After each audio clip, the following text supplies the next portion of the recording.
सरकार ने पेश किया यूपी का बजट। योगी सरकार पर बरस पड़े अखिलेश यादव, कहा बजट नहीं बड़ा ढोल, किसानों की उम्मीदें सूख गई। वाराणसी पहुंचे आरएसएस प्रचारक इंद्रेश कुमार। आरएसएस प्रचारक ने विपक्ष पर साधा निशाना, कहा गंगा यमुना के जल की शुद्धता पर सवाल बेबुनियाद। अमरोहा में खत्री सभा द्वारा आयोजित रामलीला में विवाद, सदर एसडीएम को खत्री सभा ने सौंपा ज्ञापन। चंदौली में सीपीएम का जोरदार प्रदर्शन, बिजली निजीकरण के खिलाफ किया प्रदर्शन। नमस्कार, आज की खबर में आपका स्वागत है। मैं हूं आपके साथ शिखा मेहरोत्रा। शुरुआत करते हैं उत्तर प्रदेश खबरों की। उत्तर प्रदेश विधानसभा में योगी सरकार ने वित्त वर्ष 2025-26 के लिए 8,08,736 करोड़ 6 लाख रुपए का बजट पेश किया। योगी सरकार का ये बजट उत्तर प्रदेश के इतिहास में अब तक का सबसे बड़ा बजट है। वहीं इस बजट को लेकर समाजवादी पार्टी के मुखिया और पूर्व सीएम अखिलेश यादव ने तंज कसा है। योगी सरकार के बजट को लेकर सपा चीफ अखिलेश यादव ने कहा कि ये योगी सरकार का 9वां और सेकेंड लास्ट बजट है। इनके बजट का घोषणा पत्र से कोई तालमेल नहीं है और कोई फोकस नहीं है। ये बीमारियां बढ़ती चली जा रही हैं, लेकिन इलाज नहीं मिल पा रहा है। जो पर्याप्त इलाज मिलना चाहिए, समय से इलाज मिलना चाहिए, क्योंकि अगर समय से इलाज मिल जाएगा तो खर्चा भी कम होगा और जीवन भी बचाया जा सकता है। लेकिन समय पे इलाज नहीं सरकार दिला पा रही है। अभी जब मैं कैंसर इंस्टीट्यूट गया, तो जब मैं कैंसर इंस्टीट्यूट में पहुंचा हूं, तो सबसे पहले मरीज जिससे मैं टकराया वो गोरखपुर की थी बेटी। सोचिए, कैंसर इंस्टीट्यूट में अचानक हम लोग गए, और जब मैंने कैंसर इंस्टीट्यूट के परिसर में गया और मैंने जानना चाहा कि मरीज कहाँ इंतजार करते हैं, कहाँ आराम करते हैं, तो वहां पर देखा कि जहां पर ओपीडी बनी हुई है बिल्डिंग की, उसी पर जमीन पर अपना गद्दा बिस्तर लगा करके सो रहे हैं। और जो सबसे पहले मैं टकराया, गोरखपुर की बेटी से टकराया मैं। उसके ब्रेन में पानी निकालने का या ट्यूमर की शिकायत थी, कैंसरस था, इसलिए पानी निकाला जा रहा था, उसका फर्दर इलाज होना था। आप सोचिए, प्रदेश के मुख्यमंत्री 9 साल से हैं, 9 साल से, और गिनती कर लेना गोरखपुर कितनी बार गए, गोरखपुर कितनी बार पहुंचे हैं। कुंभ का तो गिनती आ गई है, कुंभ में कितनी बार गए वो। अयोध्या की भी गिनती आती है, बनारस की भी गिनती आती है। ये पहले मुख्यमंत्री जो इतनी बार गए हैं। सोचिए, गोरखपुर में जाने के बाद भी कैंसर का इलाज गोरखपुर में ना उनके बीआरडी मेडिकल कॉलेज में है और ना ही एम्स में है। उस गरीब परिवार को इलाज कराने के लिए लखनऊ आना पड़ रहा है, वो भी समाजवादी पार्टी की सरकार में बने हुए कैंसर इंस्टीट्यूट में। ये बजट नहीं बड़ा ढोल है, ये बजट नहीं बड़ा ढोल है, जिसमें आवाज तो बहुत है पर अंदर से खाली है। ये बजट खोखला है, ये बजट खोखला है। इस बजट का झोला खाली है। जनता को लग रहा है बजट आया ही नहीं है। वो पूछ रही है कि प्रवचन तो आया गया। जनता सोच रही है कि बजट आया ही नहीं। वो पूछ रही है प्रवचन तो आ गया, बजट कब आएगा। वाराणसी दौरे पर पहुंचे आरएसएस प्रचारक इंद्रेश कुमार ने कहा कि महाकुंभ में 56 करोड़ से ज्यादा श्रद्धालुओं ने आस्था की डुबकी लगाई। प्रयागराज में गंगा यमुना के जल की शुद्धता पर उठे सवालों को उन्होंने खारिज किया। ममता बनर्जी द्वारा महाकुंभ को मौत का कुंभ कहे जाने पर उन्होंने ईश्वर से उनके लिए सद्बुद्धि की प्रार्थना की। इसके अलावा आम आदमी पार्टी को आरएसएस की बी टीम कहे जाने पर उन्होंने विपक्ष पर निशाना साधते हुए कहा कि ऐसे हमलों का जवाब जनता ने हमेशा दिया है। ऐसे क्रम के अंदर और नक्षत्रों में घटा है जब चारों ओर जिसको मानवता कहा जाता है, सनातन कहा जाता है, धर्म कहा जाता है, उसके उत्थान का और कल्याण का ये पर्व है। इसलिए पूरे देश में ही नहीं, दुनिया में किसी भी धर्म का, जाति का, सभ्यता का, भाषा बोलियों के लोग हैं, सब आकर उस पवित्र जल में स्नान करना, दर्शन करना, इसको एक बहुत बड़ा सौभाग्य मानते हैं। लोग कपड़ा पहनकर स्नान कर रहे हैं या साधारण वस्त्र पहनकर कर रहे हैं, नग्न बदन से कर रहे हैं, स्नान स्नान है। और यह स्नान इस बात का प्रमाण है कि प्रयाग का जल बिना किसी बैक्टीरिया के और प्रदूषण के था, है और सदा रहेगा। लोग शताब्दियों से नहीं, युगों से वह नहाते आ रहे हैं और आगे भी युगों उसमें नहाते रहेंगे। आप एक देखेंगे जिन्होंने तरह तरह के ऐसे बिलो दी बेल्ट प्रश्न किए और हमले किए, जनता ने लोकतंत्र के अंदर उनको सबक सिखाया है। अखिलेश उपचुनावों के अंदर बुरी तरह से पराजित हुए हैं। केजरीवाल को पटकनी मिली है उपचुनावों के अंदर, और अभी विधानसभा के चुनाव में भी उनको एक पराजित चेहरे के रूप में जाना जा रहा है। इसी तरह से खरगे और राहुल, उन्होंने जिस तरह के उपहास किए, below the belt role play किया, जनता ने उनको भी सबक सिखाया है। मुझे लगता है उन्होंने सबक सीखना चाहिए, ना कि बिलो द बेल्ट प्ले करना चाहिए।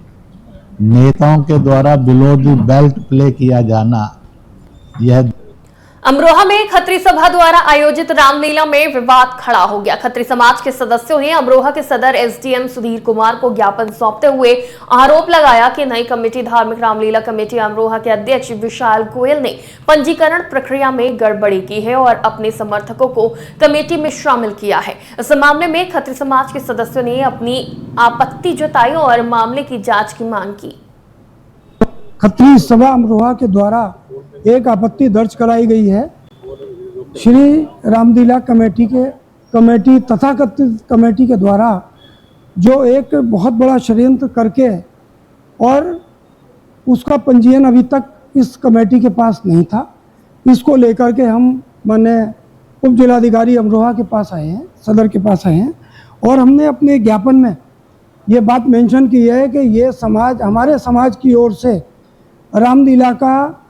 रामलीला का मंचन जो होता आया है वो हमारे समाज के द्वारा पिछले 100 वर्षों से हमारे पूर्वजों के द्वारा ये प्रारंभ की गई थी, और अभी तथाकथित लोगों के द्वारा जो कमेटी पंजीयन भी नहीं है और वो अधिकारियों को केवल अपनी शोबाजी करने के लिए इस्तेमाल करते हैं।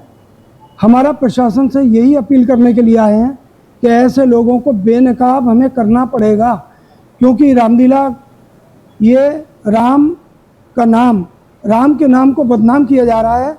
खत्री सभा अमरोहा के द्वारा एक आपत्ति दर्ज कराई गई है। श्री रामलीला कमेटी तथाकथित कमेटी के द्वारा जो एक बहुत बड़ा षड्यंत्र करके यूपी के चंदौली में मार्क्सवादी कम्युनिस्ट पार्टी के नेतृत्व में सैकड़ों किसानों, मजदूरों और महिलाओं ने बबुरी पावर हाउस पर धरना दिया। प्रदर्शनकारियों ने बिजली कानून संशोधन 2022 और बिजली निजीकरण के खिलाफ 10 सूत्रीय मांग पत्र सरकार को सौंपा। इसके अलावा नेताओं ने सरकार पर गरीबों पर बोझ बढ़ाने का आरोप लगाया और मुफ्त बिजली देने के वादे से मुकरने की आलोचना की। पावर हाउस पर धरने देने का हमारा एक बहुत अहम लक्ष्य है, उद्देश्य है, क्योंकि सरकार 24 नवंबर 2024 को अपनी बिजली बोर्ड निगम की बैठक की समीक्षा में ये नोटिफिकेशन जारी कर रखा है कि हम दक्षिणांचल और पूर्वांचल विद्युत वितरण निगम को निजी हाथों में सौंपेंगे। तो निजी हाथों में सौंपने से गरीब, किसान, मजदूर, इन लोगों को बिजली बहुत महंगी होगी और सब लोग त्राहि माम करेंगे, खेती प्रभावित होगी। इसलिए भारत की कम्युनिस्ट पार्टी मार्क्सवादी ने अपने राज्य सम्मेलन में 29-30 को जो बुलंदशहर में सम्मेलन हुआ था, पार्टी का राज्य सम्मेलन, अपने एजेंडे में लिया कि इस बिजली के निजीकरण का हम विरोध करेंगे। और ये फरवरी का पूरा महीना जन जागरण अभियान में है, और जिसकी कड़ी में हम लोग यहाँ चंदौली जनपद के हर फीडरों पर अपना धरना प्रदर्शन करके वहाँ के सक्षम अधिकारी निजीकरण करने पर आमादा है, और खास करके पूर्वांचल और दक्षिणांचल बिजली के निजीकरण की नोटिफिकेशन जारी किया है, जिसके तहत गरीबों के सामने अपने घर को उजाला करने का भी संकट खड़ा होगा।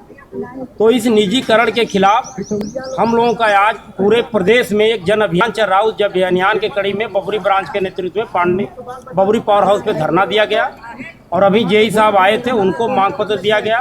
कुछ इनके स्तर का मांग पत्र है, कुछ सरकार के स्तर का माफ़ी करना सरकार के स्तर का मामला है। सरकार वादा भी करके गई है चुनाव में 2022 में योगी सरकार कि हम 200 यूनिट बिजली फ्री देंगे सर पूरे देश की जनता को, जो नहीं कर रही। निजीकरण करके एक तो महंगाई बढ़ी है, ऊपर ले निजीकरण करके सरकार हमारे ऊपर और महंगाई का भार लगा देना। वाराणसी में एनजीटी ने गंगा किनारे टेंट सिटी बसाने पर यूपी सरकार से कछुआ अभयारण्य डिनोटिफाई करने की मंजूरी को लेकर कड़ी पूछताछ की। कोर्ट ने पूछा कि सुप्रीम कोर्ट के आदेश के खिलाफ जाकर अभयारण्य की अधिसूचना कैसे रद्द की गई। यूपी पीसीबी द्वारा टेंट कंपनियों पर लगाए गए 17.12 लाख जुर्माने की अब तक वसूली न होने पर भी सवाल उठाए। सरकार ने टेंट सिटी बसाने की भविष्य की योजना से इनकार किया, जबकि एनजीटी ने 26 मई को अंतिम सुनवाई तय की। कछुआ सेंचुरी को डिनोटिफाई करने और तत्पश्चात वहां टेंट सिटी बसाने की वैधानिकता को जो चुनौती दी गई थी याचिका के थ्रू, उस पर सुनवाई हुई। आज ऑनेबल एनजीटी का जो ऑब्जर्वेशन है वो बहुत ही महत्वपूर्ण है, ओरल ऑब्जर्वेशन। ऑनेबल एनजीटी ने सीधे तौर पे उत्तर प्रदेश सरकार के एडवोकेट से कहा कि सन 2000 में ऑनेबल सुप्रीम कोर्ट ने देश भर में किसी भी अभयारण्य को डिनोटिफाई करने पर एक तरह से रोक लगाया है, या यूं कहे कि बगैर ऑनेबल सुप्रीम कोर्ट के अप्रूवल के कोई किसी भी डिनोटिफिकेशन को फाइनल नहीं माना जाएगा। तो आपने किस आधार पर वहां बगैर सुप्रीम कोर्ट के अप्रूवल के कछुआ सेंचुरी को डिनोटिफाई मानते हुए आपने वहां टेंट सिटी बसाया? इसके जवाब में उत्तर प्रदेश सरकार के एडवोकेट का यह कहना था कि ऑनेबल सुप्रीम कोर्ट द्वारा जो गठित सीईसी है, सेंट्रल एम्पावर्ड कमिटी, उनके द्वारा कछुआ सेंचुरी का जो डिनोटिफिकेशन है उसको रद्द कराने के लिए, यानी डिनोटिफिकेशन रद्द कराने के लिए पिटीशन ऑलरेडी सुप्रीम कोर्ट में इंतरिम एप्लीकेशन दायर किया गया है 1997 के पिटीशन में। थाना मंडी सहारनपुर में एएनटी। अगली खबर का रुख करते हैं। रामपुर में पुलिस ने अंतर्राज्यीय वाहन चोर गिरोह का भाटाफोड़ किया है। थाना सिविल लाइन पुलिस ने मुखबिर की सूचना पर शिवापुरम के खंडहरों से 2 बदमाशों को गिरफ्तार किया। पकड़े गए आरोपियों के पास से अवैध तमंचा और कारतूस बरामद हुए हैं। इसके अलावा पुलिस ने आरोपियों की निशानदेही पर मुरादाबाद और ऊधम सिंह नगर से चोरी की गई 15 मोटरसाइकिलें भी बरामद की हैं। देखिए, प्रभारी निरीक्षक सिविल लाइंस और एसओजी टीम द्वारा चेकिंग के दौरान 2 अभियुक्तों को हिरासत में लेकर के पूछताछ की गई। पूछताछ पर उनके पास से 15 मोटरसाइकिलें बरामद हुई, साथ ही साथ एक तमंचा और एक चाकू भी बरामद हुआ है। विस्तृत पूछताछ में जानकारी प्राप्त हुई है कि रफत और ये दूसरा राजा है, ये दोनों अभियुक्त हैं और इनके द्वारा अन्य स्थानों पर भी चोरी की गई है। इनके विस्तृत आपराधिक इतिहास की जानकारी की जा रही है और पूछताछ के बाद अन्य स्थानों से भी बरामदगी सुनिश्चित कराई जाएगी। देखिए, थाना मंडी पुलिस को सहारनपुर में एएनटीएफ ऑपरेशनल यूनिट मेरठ और थाना मंडी पुलिस ने संयुक्त कार्रवाई कर 62 लाख की चरस के साथ 2 तस्करों को रंगे हाथों गिरफ्तार किया गया है। पकड़े गए तस्करों में से एक नेपाली नागरिक और दूसरा शामली निवासी शामिल है। इनके पास से 6.2 किलो चरस, मोबाइल और नेपाली करेंसी बरामद हुई है। पुलिस ने दोनों पर मुकदमा दर्ज कर जेल भेजने की कार्रवाई भी शुरू कर दी है।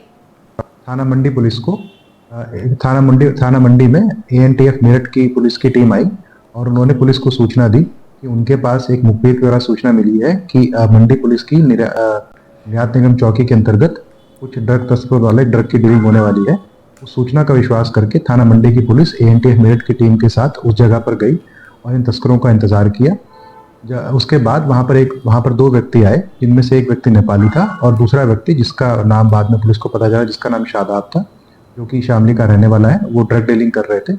इस नेपाली व्यक्ति ने करीब 6 किलोग्राम 200 ग्राम के 6 किलोग्राम और 200 ग्राम चरस के आसपास इस शादाब को दी। इन दोनों को पुलिस ने जो है हिरासत में ले लिया और इसमें जो है संशोधित धाराओं में मुकदमा पंजीकृत किया जा चुका है। थाना मंडी पुलिस को हरदोई के पिहानी थाना क्षेत्र में एक चौकीदार को शराब पीने से मना करना भारी पड़ गया, जिसके बाद होमगार्ड ने कैंची से चौकीदार की नाक काट दी। स्थानीय लोगों ने घायल को तुरंत सामुदायिक स्वास्थ्य केंद्र पिहानी पहुंचाया, जहां डॉक्टरों ने गंभीर हालत देखते हुए उसे हरदोई मेडिकल कॉलेज रेफर कर दिया। सूचना पर पहुंची पुलिस ने मामला दर्ज कर जांच शुरू कर दी है और फरार आरोपी को गिरफ्तार कर लिया है।